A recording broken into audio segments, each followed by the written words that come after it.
કદાચ ગાય તમારા ઘરના આંગણે આવી અને એક રોટલી જો ખાઈને જશે ને તો એનો જબરો હિસાબ મારા રોમ જોડે કરાવડાય છે, આટલો વિશ્વાસ રાખજો. કળિયુગમાં જાગતી ન દેખાતી કોઈ માતા હોય તો કેસે ગાય માતા. શું સાક્ષાત પ્રગટમાં દેખાવનારી જો કોઈ માતા હોય, જેમ કે મેરડીમાં દેખાતા નથી, બહુચરમાં દેખાતા નથી, કોઈ દેવી શક્તિ દેખાતી નથી, એ સૂક્ષ્મ રીતે છે, બરોબર. પણ આવા કાળા કળિયુગમાં એક જાગતી જ્યોત દેખાતી, પ્રગટમાં દેખાતી કોઈ શક્તિ હોય, દેવી શક્તિ હોય તો એને શું કહેવાય છે? ગાય માતા. જે તમારા ઘરના આંગણે રોજ એક વખત એ માતા ઓટો મારીને જાય છે ને.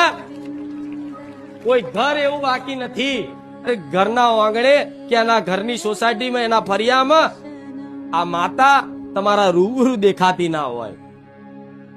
પણ જો એ ઘેર કદાચ એ ગાય માતાના માતા તરીકે, ભલે દેખાવમાં તો એક જાનવર છે, દુનિયાના જાનવરની દ્રષ્ટિથી જોવે છે, પણ એની અંતર એના દરેક જાણે છે. શાસ્ત્રો આવું કે છે, પુરાણો આવું કે છે કે ગાયની અંદર 33 કોટી દેવી દેવતાઓનો વાસ હોય છે.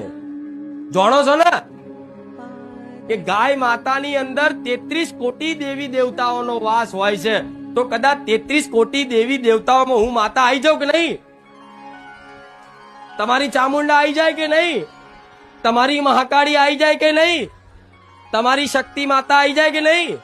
તમારી ખોડિયાર માતા, તમારી ઉમિયા માતા, તમારી હિંગળાજ માતા, તમારી આશાપુરા માતા, તમારી હરસિદ્ધિ માતા, તમારી બધી માતાઓ આ 33 કોટી દેવી દેવતાઓમાં સમાવેશ થાય છે.